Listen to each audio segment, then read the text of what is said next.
나혜석의 구미 만유기.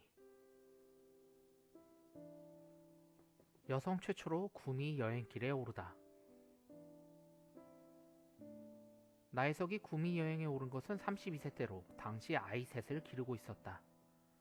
그런데 고위공무원으로 일하던 남편이 일제로부터 포상을 받아 구미 시차를 가게 되었으니 이때 나혜석도 남편을 따라 나서게 된 것이다. 아이들은 시어머니한테 맡기고. 당시 나혜석 부부가 여행을 떠난다고 하자 수백 명의 지인과 친지들이 배웅을 나왔고, 경성에서 출발하기 전날에는 신문에 나혜석 여사의 세계만유라는 거창한 글이 실리기도 했다.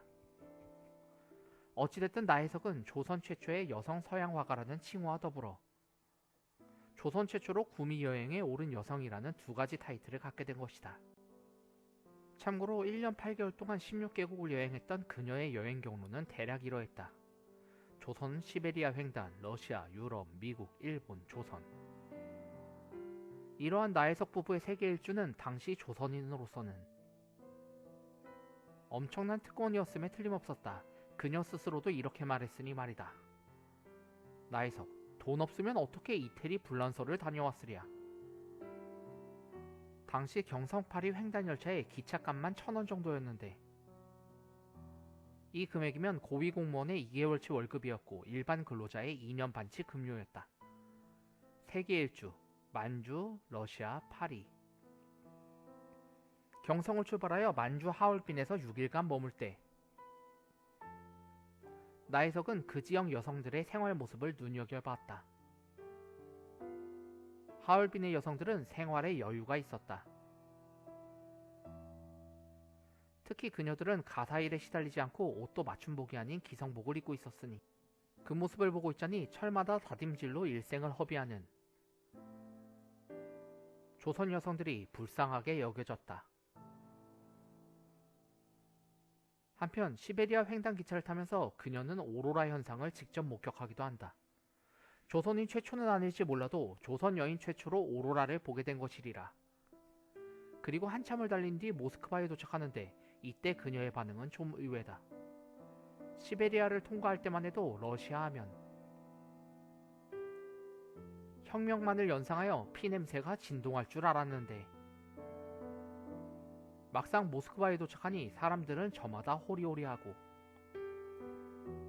축 늘어진 것이 왠지 염세적인 느낌이 들었다.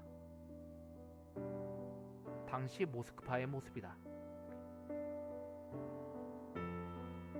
이후 파리에 도착해서도 그녀의 염세적인 감정은 가시질 않았다. 누구든지 파리하면 화려한 곳으로 연상하는데, 파리의 첫 모습은 기대와는 달리 어두침침하고 음침했다. 아마도 이곳 여성들 대부분이 검은색 계통을 입었기 때문일 수도 있겠다. 하지만 파리 생활에 적응하면서 나혜석은 이렇게 말했다.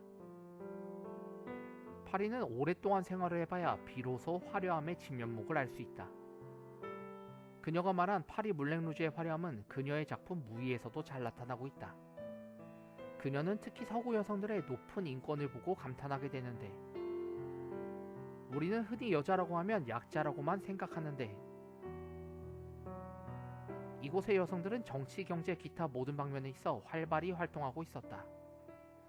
우리 조선 여자들도 이렇게 되어야 한다고 생각한다. 특히 나혜석의 눈길을 끈 것은 타가소였다.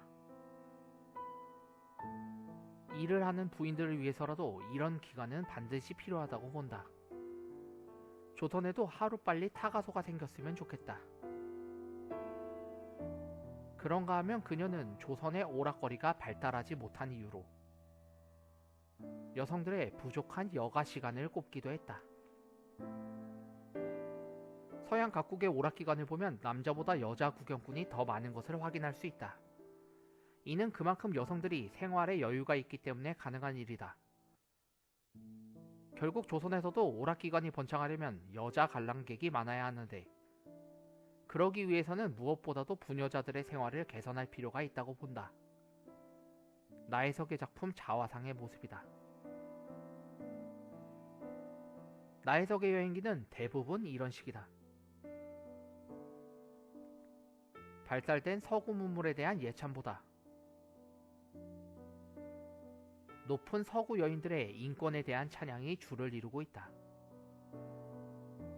귀국, 조국의 초라한 현실. 나혜석은 귀국하면서 달라진 자신의 눈을 발견한다. 현해탄을 건너면서 눈앞에 펼쳐지는 조선 땅을 두고 이렇게 표현했다. 새우등같이 고꾸라져 있고 송이버섯같이 납작한 조선의 가옥들과 힘없이 걸어가는 조선 사람들의 모습이 왠지 불쌍하다. 유럽에서는 화사했던 내 모습이 여기에 오니 갑자기 오그라들기 시작했다. 그러면서 그녀는 기나긴 여정을 이렇게 정리했다. 지난 1년 8개월간의 나의 생활은 이러했다. 단발을 하고 양복을 입고 빵과 차를 먹고 침대에서 자고 스케치 박스를 들고 아카데미에 다니고 책상에서 프랑스 단어를 외우고 때로는 사랑의 꿈도 꿔보고 장차 그림의 대가가 될 공상도 해봤다. 흥이 나면 춤도 춰보고 시간이 있으면 극장도 갔다.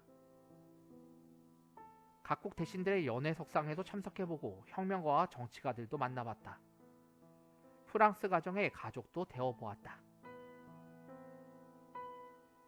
그곳에서는 내가 조선 여성이라는 게 아무런 장애가 되지 않았다.